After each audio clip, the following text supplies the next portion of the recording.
Yo, suite sur ce mardi de la 5e et dernière semaine d'octobre 2025. Alors sur aujourd'hui, le thème ça va être d'accepter ce genre de conditions de marché parce que vous voyez très clairement ce qui s'est passé juste ici devant vous.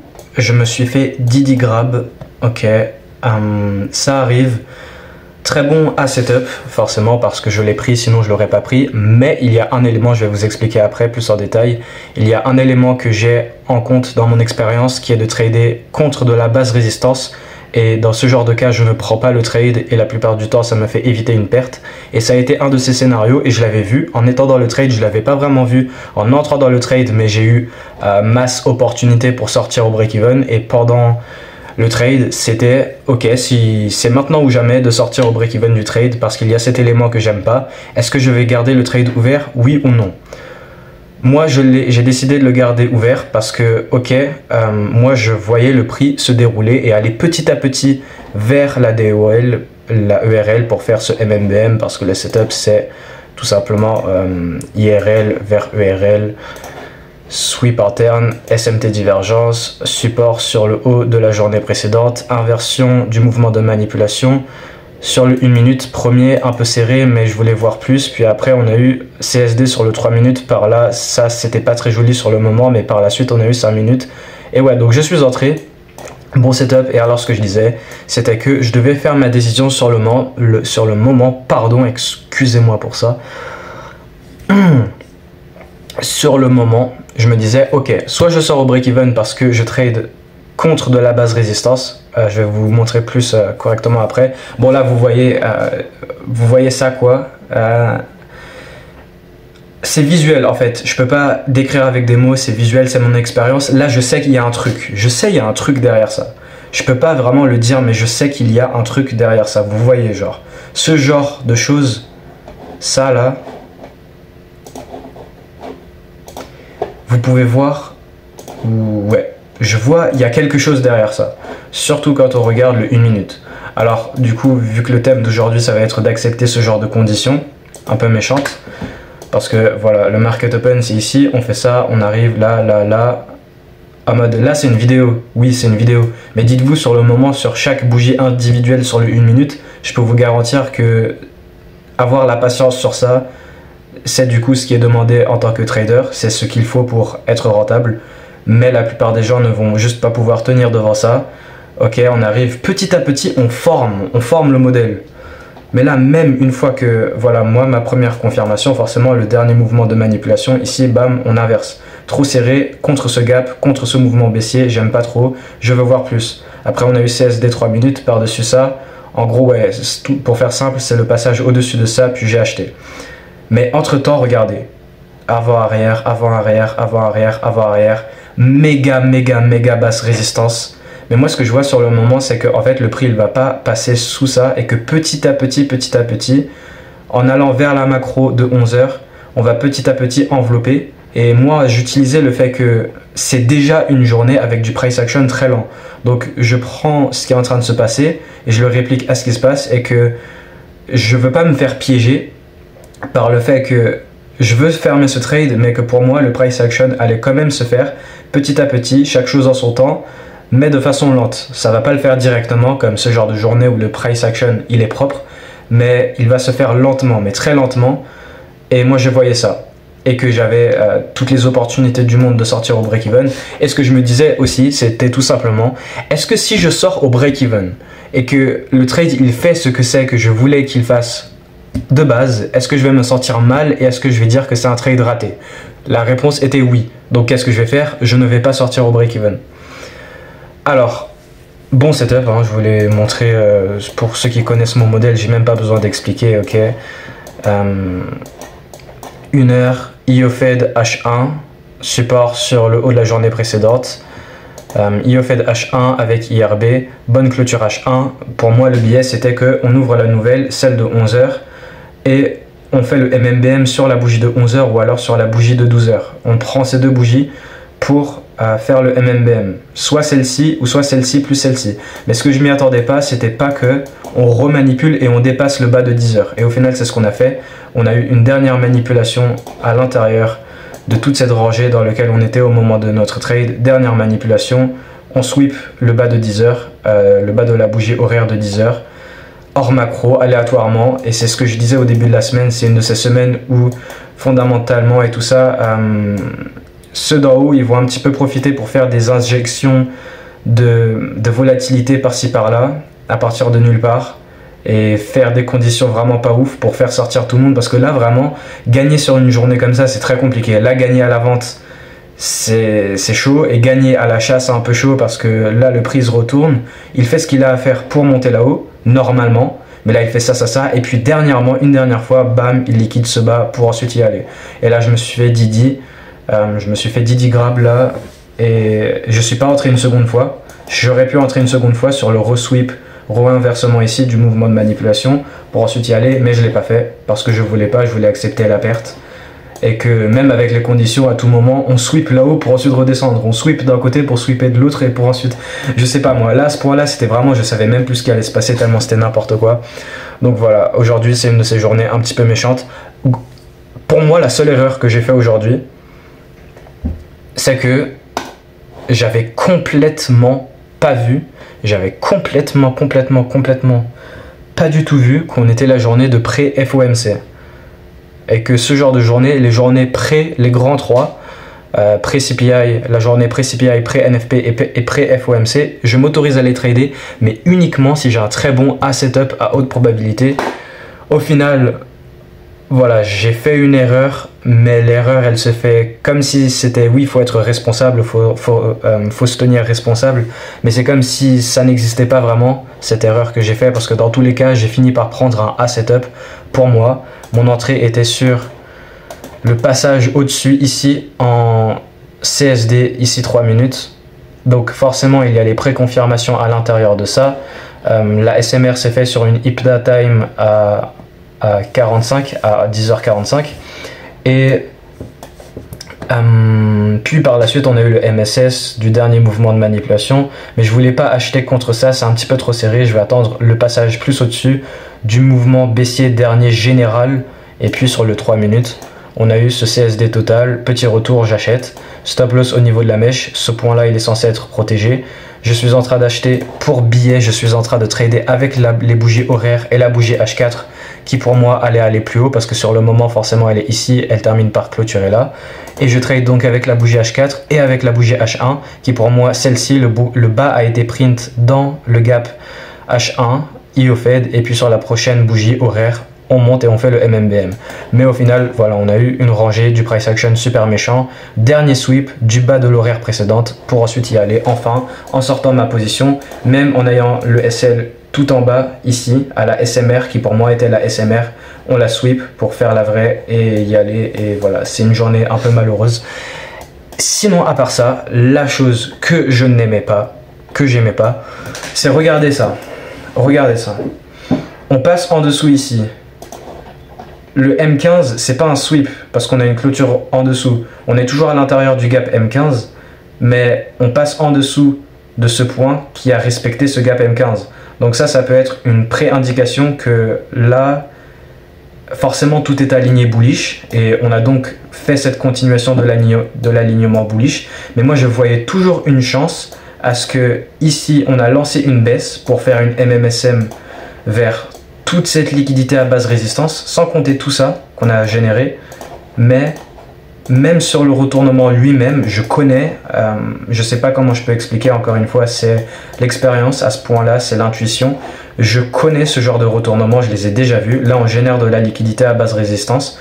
On a l'air de se retourner, on a l'air de piéger tout le monde. On est en train de piéger tout le monde pour montrer à tout le monde qu'on part à la hausse. Mon modèle se forme, mais c'est un modèle type piège pour ensuite venir liquider tout ça. Mais j'ai été confiant dans ce trade là. Moi je mets à part le fait que je me suis fait Didi pour y aller, ça c'est autre chose. Là je serais en train de considérer le fait que carrément à partir de ce point là le prix il part à la baisse pour faire le MMSM. Je m'en fiche de ça et qu'au final il allait dans ma direction. Au final c'était un A-setup et j'ai eu raison. C'est pas comme si voilà on a généré cette base résistance et là on fait ce MMSM vers les bas de Londres, vers cette base résistance ici, cette liquidité à base résistance. Donc voilà, normalement trader contre de la liquidité à basse résistance, c'est un élément que je dois prendre en compte dans un setup où du coup ça se forme pour ne pas prendre le trade et la plupart du temps éviter une perte. Donc si je trade contre de la liquidité à basse résistance, je ne prends pas de trade. Sauf que sur celui-ci, j'ai décidé de rester dedans. C'est un petit peu cassé mes règles un petit peu plus raffinées au cours de l'expérience. J'ai ajouté ça dans mon trading, de ne pas trader vers de la liquidité de ne pas trader vers de la haute résistance et de ne pas trader contre de la basse résistance. Là, dans ce cas-là, je trade contre la basse résistance. Et un petit peu de la haute résistance. Pourquoi? Parce que là, ce qui se passait sur le moment, c'est qu'on est à l'intérieur encore de cette CB. Prenons en compte le fait que là, on passe en dessous de ce bas-là. Potentiellement, on lance le MMSM pour aller en dessous ici. Et que là, on est en train de rejeter cette CB ici. Donc, je suis en train d'acheter contre de la basse résistance sell side et j'achète vers de la haute résistance. J'ai pas compté ça comme de la haute résistance, mais en tout cas, c'était sûr qu'on avait de la basse résistance ici. Mais ce que je voyais beaucoup plus, c'était que petit à petit, on monte et que là, on allait arriver vers la macro de 11 h et que, ok, on forme de la basse résistance peut-être, mais le truc, c'est que avec mon expérience, je le savais avec haute probabilité qu'on pouvait manipuler cette base résistance pour ensuite y aller et former ce schéma de double bottom. De faire un premier retournement, mais ce premier retournement, c'est pas le vrai. On va revenir manipuler ce qui a été généré lors du premier retournement à l'intérieur pour ensuite y aller. Genre là, à ce point-là, je peux pas expliquer. Là, c'est que de l'expérience, que de l'intuition. Ce genre de cas, en mode la formation du truc. Là, on monte un petit peu à la diagonale 45 degrés. Je sais pas si vous voyez ce que je veux dire. Là, c'est vraiment de l'expérience next level. Level, niveau supérieur. Mais j'ai quand même gardé le trade parce que je le voyais aller et que pour moi, partir de ce point-là, le prix, je suis entré parce que pour moi, le prix, il pouvait décoller. Et imaginons si je ne serais pas entré à ce point ici, le prix il revient, là il est en train de re-y-aller, là je serais absolument entré quelque part là-dedans, voire même ici sur le re-inversement, là le prix est en train de s'arrêter, il me donne toutes les chances pour entrer, pour moi le prix est confirmé, pour moi le prix il pouvait très bien, ok oui il fait ce chop, mais à tout moment le prix il pouvait juste décoller et aller sans moi, et que si, donc forcément sur la décision, là je me répète à ce point-là, mais je veux bien insister sur le fait que sur le moment je devais bien faire cette décision, que je voyais qu'il y avait cet élément que j'aime pas dans mes setups et qui normalement quand il est présent je ne prends pas un trade, qui est de trader contre de la base résistance, à l'opposé de la base résistance qui normalement attire le prix, et que c'est une de ces figures de retournement qui me plaît pas beaucoup avec mon expérience. Je l'ai vu, mais j'avais l'opportunité de sortir au break-even. Et ma décision était de ne pas sortir au break-even parce que je me disais aussi que si le prix il va dans ma direction et que je sors au break-even et que initialement je l'ai ouvert le trade je l'ai ouvert pour aller viser la ERL et faire ce MMBM. Donc si le prix il le fait au final et que j'aurais fermé le trade au break-even, j'aurais considéré ça comme un trade raté et j'aurais considéré ça comme étant la mauvaise décision, et ça aurait été oh ouais, le hindsight a toujours raison. Ok, sur le cas où on aurait perdu, j'aurais dû fermer le trade au break-even, mais le cas où j'aurais gagné et que j'aurais fermé le trade au break-even, oh j'aurais dû pas le faire. Vous voyez ce que je veux dire? Donc c'est vraiment une de ces journées mais très méchantes. Là c'est vraiment genre je suis en train de tourner cette série de vidéos au meilleur moment parce que ce mois d'octobre il est super méchant. Le résultat sur octobre, mon résultat, il est vraiment pas fou du tout. Et ça va de même pour la plupart d'autres traders. Beaucoup d'autres traders, prenons TJR par exemple, lui c'est son pire mois de trading de sa vie.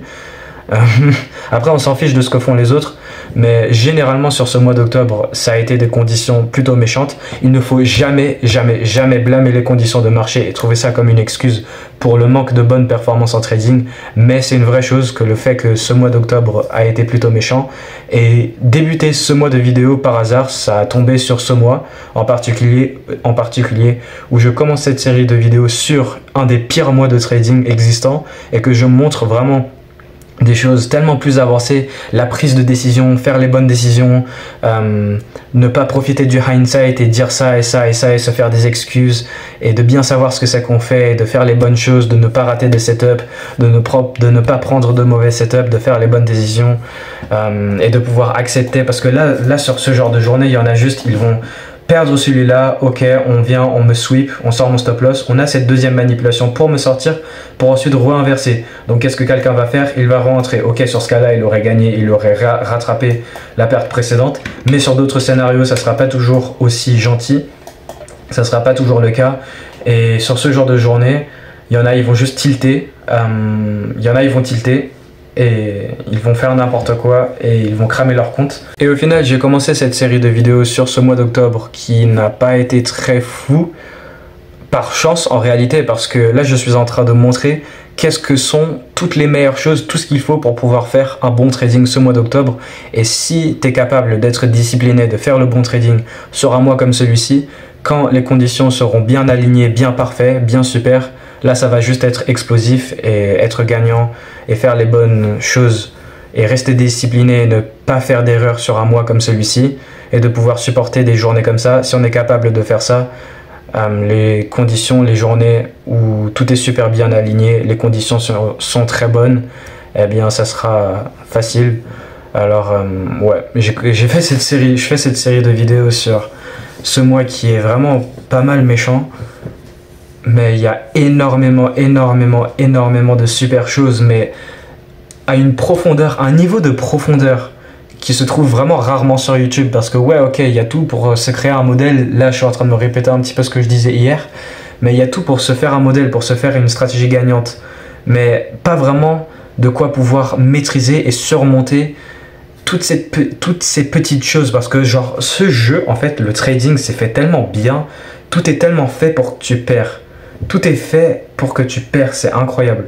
Et que forcément avec cette série de vidéos, je montre le plus profondément, je montre les choses psychologiques, les erreurs, la correction d'erreurs, mais les choses les plus profondes qui peuvent se faire. Parce que ce genre de choses là, ce genre de détails de quoi je suis en train de parler, que j'ai été en train de parler sur ce mois d'octobre, c'est profond et que ouais, ce que je disais c'est totalement vrai.